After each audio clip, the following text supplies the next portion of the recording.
Okay, I want to see the whole lore behind the Five Nights at Freddy's. So, because you know, damn, well I'm not gonna play the fucking game because you know I'm too bitch. I'm too scared.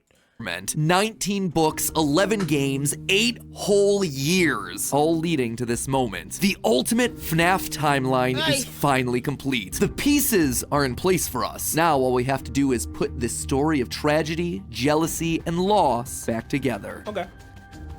I need to know. Hello, Internet! Welcome to Game Theory, the show that feels like a kid revealing the class project that he's been working on all year. Except here, it's the class project that I've been working on for the past decade of my life. This one is big, my friends, and I gotta admit, kinda nervous. I haven't attempted a timeline video on this franchise since 2018. Back in the days when Mike was the crying child, Afton coming back was actually a surprise, and Fazgoo wasn't a phrase I'd ever thought I'd have to utter. But since the last time I did something like this, we've had 3 more massive games, the death and revival of the FNAF movie, and more robot kids than you can shake a staff bot at. It is exhausting trying to keep track of this whole franchise, which honestly is why I'm here today. The lore at this point is complicated. It is full of speculation and theory, so to hopefully make it a little easier for everyone and to give us all a baseline to talk about this franchise moving forward into the future, it's time to reveal my current working FNAF timeline. But just before I do, I just want to explain a couple of things. First, this timeline is massive. Seriously, it is huge. This thing towers over any video project we have ever done on the channel. But when you look at the totality of this franchise, the story of FNAF really boils down to the story of one man, William Afton. His successes, his failures, his rise to becoming co-owner of one of the most successful restaurant franchises in the world, and his eventual fall to the monsters he helped to create, only to then be reborn in a new... Hold on. I gotta see the FNAF trailer first, the FNAF teaser. I only saw it from like edits and shit. Wait, I gotta see the FNAF trailer. I didn't see it.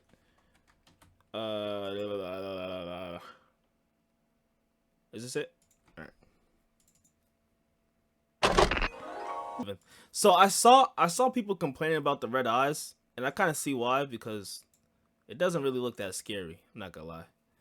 Like if like I saw the white eyes version, the white eyes version looks eerie as fuck, crazy. New digital form later. That's why I've decided to split this timeline into 3 main chunks. The foundation of Freddy's, how the business started and how it came into being, the Afton era, William's decades-long murder spree, and post-Purple Guy. Basically modern FNAF. Everything that happens after the pizzeria simulator fire. And because there are lots of new big revelations in this thing that seemingly come out of nowhere, as well as just points I want to talk about further, I decided to dedicate 1 episode to each chunk. I originally wanted it to be one seamless continuous video, but it just felt incomplete without some sort of explanation at the end of each one. Once this whole thing's done, I promise I'm gonna merge all the narrative bits into one massive video so you can just skip my explanations. But for now, this just felt like the best, most satisfying, most complete way to do this. That being said, this is still about the story, the broad strokes of the franchise. So in order to make sure that you guys know that I'm not just pulling answers out of thin air, not only am I discussing some of the more controversial bits at the end of each chunk, we're also putting in a handy little graphic in the bottom left-hand corner of the screen, which will show thumbnails, video titles, books, and any other citations that we need throughout the video. So if you wish to understand that specific statement in more detail, you know exactly where we've taken it from. That way you can look into those details for yourself. So sit back, grab some popcorn, or your pitchforks if you're the type to get upset when I say something controversial, and make sure that you subscribe, since this is going to be a video that you're going to want to come back to a few times in order to fully dissect. Without any more waiting, I present to you the story of a loving, obsessive father who slowly descended into madness, and along the way, discovered the secret to eternal life. Now, I don't want to get Our story begins not in the 1980s, or even in the 1970s, but all the way back in the 1930s. It was the throes of the Great Depression, and people were in desperate need of cheap entertainment, especially in Utah, one of the states hit hardest, 4th highest unemployment in the nation, and full of transients. People looking for work in Salt Lake, finding none, and ultimately moving on to find their fortunes out in California. People were tired and they were hungry, but as they traveled, there was one thing that could lift their spirits. A simple roadside attraction called Fredbear's Singin' Show. The ads were plastered all over town, featuring an animated bear drawn in the popular pie-eyed cartoon style for characters at the time. He resembled cartoons like Mickey Mouse, Felix the Cat, Betty Boop. It immediately said that this, Fredbear's, was a place where you could bring the family. And the price, honestly, couldn't be beat. For 50 cents, you could get food and entertainment as you watched the local trained real-life dancing bear perform on stage. Normally, you only got to see dancing bears at large traveling circuses like Barnum and Bailey, where the tickets would go for about $1. That's $1 without food. But this was a smaller show, like the type from the Von Brothers or the Robbins Brothers, where tickets would sell for just a mere 50 cents. Watching that bear do tricks on stage brought a glimmer of joy at a time when so much was wrong with the world. The simple show would go on for years, bringing happiness to hundreds of travelers passing through looking for a quick meal. But it left a permanent impression on one little boy, capturing his imagination in a way that nothing else had. One little boy named Billy. That was his nickname at least, but his parents liked to call him William Afton.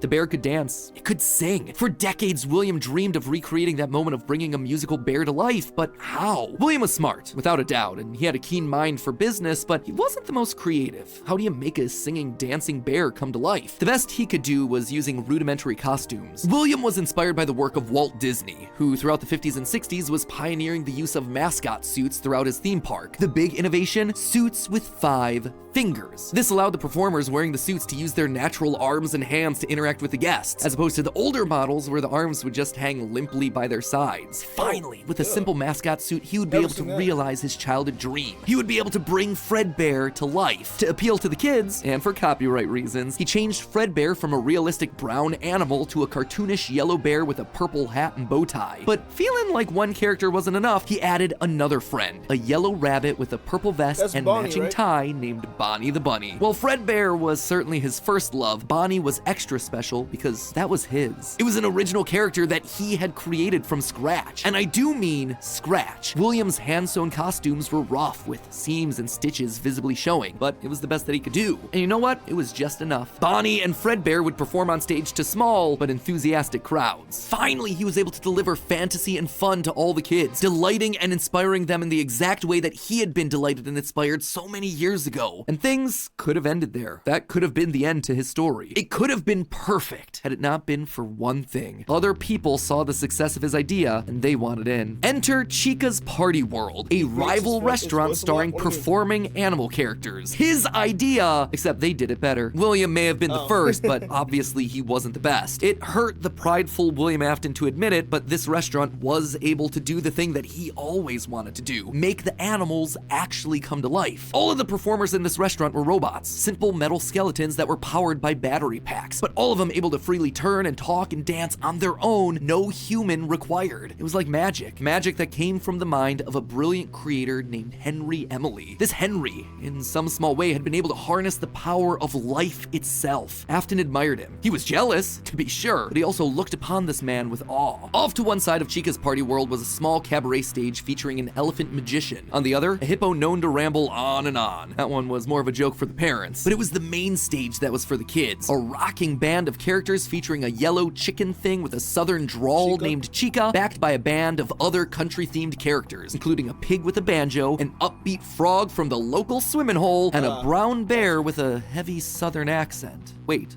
a bear? But bears were his animals. Why not a cow or a horse? Something to fit the country theme a bit better. Why'd it have to be a bear? And adding insult to injury, they had the nerve to call this thing Ned Bear, a direct copy of his own Fredbear. Whoops, that's gonna leave a mark. No, that was not okay. Afton's jealous admiration turned to hardened bitterness. A bitterness that would only grow over the next couple of years as families continued to choose Chica's Party World over Fredbear's. William just couldn't compete with the appeal of the robots. Eventually, his restaurant would go bankrupt, only to get bailed So did he steal Chica from him? Like kill Henry and steal Chica?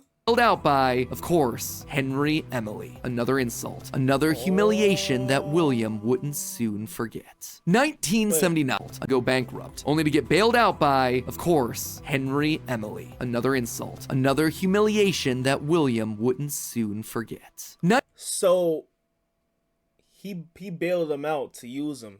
Or use his characters, huh? 1979. Despite being bitter, Afton couldn't deny that what came next was a period of massive success and expansion. With the two franchises now merged into one, it was the best of both worlds. Afton's ideas with Henry's robotic expertise. The two men decided to launch under a new name, Fredbear's Family Diner, a pizza chain that would eventually come to feature a mix of humans in performing suits as well as on-stage animatronics. They decided to stick with Fredbear as the headliner, considering the yellow bear was easily identifiable as a brand and because he was the original well-performing animal mascot. Afton appreciated that. This new restaurant would also see a mix of characters as the two franchises merged into one, with Pig Patch and Happy Frog performing right alongside Fredbear and Bonnie. And as part of this one big Fredbear family, they even got themselves official merch that were released, ranging from masks to magnets. The crappy Mr. Hippo fridge magnet? I am sorry, Gregory. That said, not all the characters were winners. The reception to some characters was just mediocre, so they faded away into the dumpster, storage units, and retro budget tech stores of lost nostalgia, waiting for their chance to step back into the limelight if and when a headliner went out of commission. Others, though, would fare much better, like a new Pirate Fox, as well as a blue guitar-playing variant of the yellow Bonnie Bunny. Ultimately, the franchise would get so big, it would spawn its own cartoon show, Fredbear and Friends. Business was booming. In the end, Fredbear and Bonnie's popularity would be so strong that they would be able to support the Fredbear's Family Diner franchise all on their own, while also spinning off a new sister location dedicated to their friends. In 1983, Freddy Fazbear's Pizza launched, giving a dedicated home to all this new supporting cast of characters. So Chica the Chicken, Bonnie the Blue Bunny, Foxy the Pirate, and of course the headliner, a brown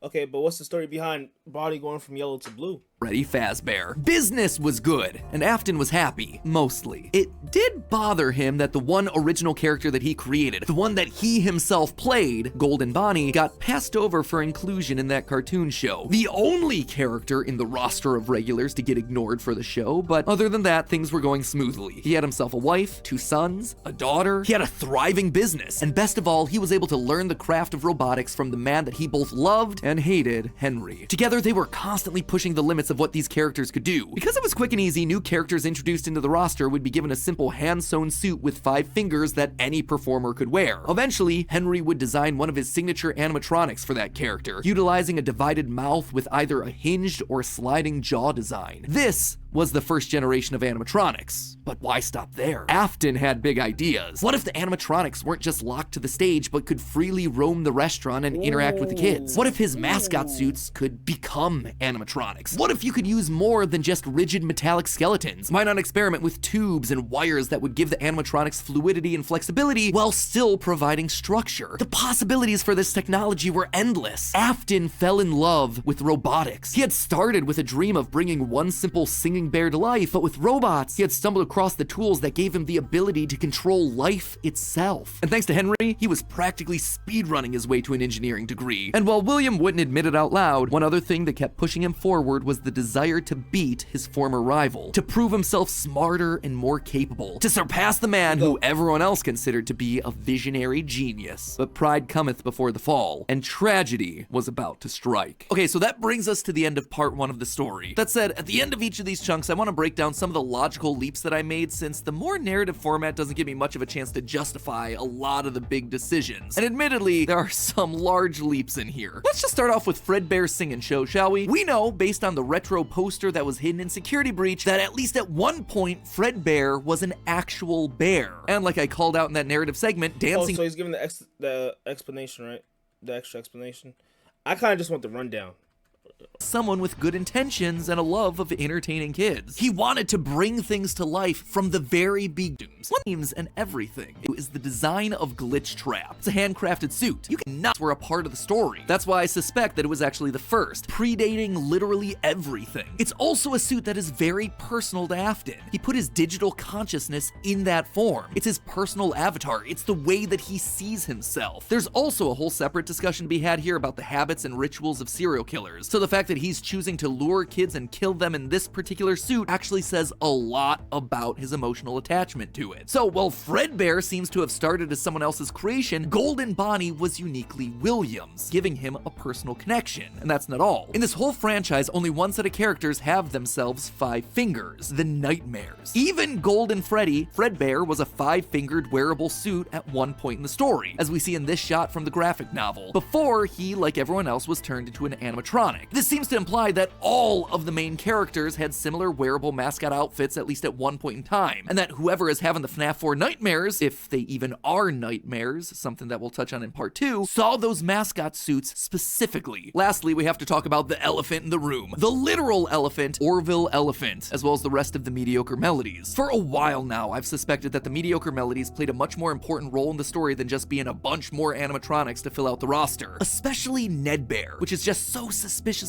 close to Fredbear. And yet, there are two key details that we're gonna have to justify with any mediocre melodies mention. One, they're very rudimentary with external battery packs, implying that they come very early in the timeline. And two, we know that at minimum, Mr. Hippo does eventually become an official member of the extended Freddyverse. But if these things are supposed to be cheap, generic rip-offs, why would you be trying to rip off yourself? You wouldn't. You would be stealing someone else's ideas. So if Afton created Fredbear, there would have to be some rival franchise. The only other person who would likely be ripping him off? Henry. We've talked extensively about how the mediocre melodies are clearly Henry's design aesthetic, so it just has to be him. I don't think Henry's doing this maliciously. He doesn't strike me as the type. He was likely building the robots at the orders of someone else that was running a rival restaurant franchise. But that's enough motivation to start Afton down a path of jealous rivalry, but also begrudging admiration. As the Freddy Files Ultimate Edition says, it's important to revisit the beginning of Henry and William's relationship, so here you go. I think this is where it begins. Also, this is future Matt Pat here coming back to add this one in. Seems like the recently released character encyclopedia has backed up all of this speculation. I've had this timeline written for about a month now, but I've also been holding off a bit to see what wrenches this character encyclopedia might throw into it. And on this particular point, I gotta say, it seems like we might actually have nailed it. They actively call out the suspicious similarities to the main Fredbear crew. Quote from one of the pages: Nedbear looks like an imitation, altered just enough to avoid copyright issues. I don't know about you, but that seems to imply that we were right on the money. Knowing all of this, at one point the franchises had to have merged. That's really the only way that you get Mr. Hippo from the rival franchise as part of the Fazbear crew. This also mirrors a lot of what happened in the real-life history of Chuck E. Cheese, with two rival restaurants, each with their own casts of characters, merging to become one unified brand. Again, we've gone into that in detail with other videos, just wanted to remind you all of that here. But why would I call out the rival restaurant as being named Chica's Party World? Few things, actually. First, we know for a fact that a location named Chica's Party World exists. It is mentioned in the source code teasing sister location, so it is out there somewhere and doesn't fit cleanly anywhere. Second, in the story The Puppet Carver, Chica is very explicitly looped in with the book versions of Pig Patch and Nedbear, implying that she started as a mediocre melody. Thirdly, her design just fits better with the theme of down-home country animals with southern accents playing the banjo and eating with bibs. And with her being the headliner of the show with her name on the restaurant, it would make sense then that when the restaurants merged, she was the one that was added to the main cast of characters while all the other mediocres faded away. It's also why when Freddy's closes after William's killing spree, she's the one to branch back off into her old franchise and is therefore missing in sister location, a detail that's bothered me for years at this point. It might also explain why William decided to stuff his first dead kid into Chica. That one was Henry's creation, not his. Is all of this a big leap? Yeah. Is it connecting a lot of dots that are very spread out across the franchise that I've been holding on in the back of my mind for years? Absolutely. But I think it makes sense. It also serves as a clean answer to a lot of the random threads that Scott's been leaving dangling for years. So with all of that in mind, my friends, we can close the book on the foundation of Freddy's. And don't worry, next week I'll be back to give you arguably one of the most confusing parts of this entire timeline situation, part 2, the Afton era. I promise it will actually be next week this time. No more waiting around. I am just as eager to get this one out the door as you are to watch it. I promise. You know what else I promise? I promise that we'll actually get to talk He posted 3 months ago. Where's the video?